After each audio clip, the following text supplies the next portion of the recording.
అమరావతి ప్రాంతంలో ఈ కుండపోత వర్షం కారణంగా ఇప్పుడు విజయవాడదేమో బుడమేరు వరద.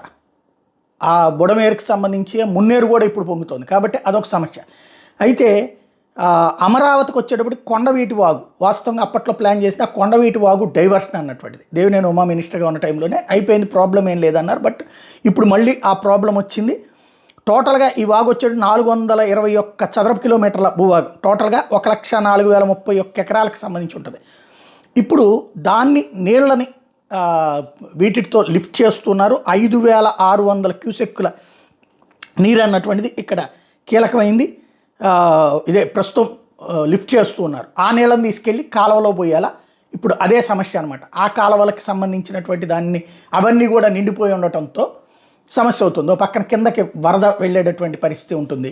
టోటల్గా అయితే ప్రస్తుతం అయితే ఆ ప్రాంతపు ముంపుని పరిష్కరించే ప్రయత్నం చేస్తున్నారు.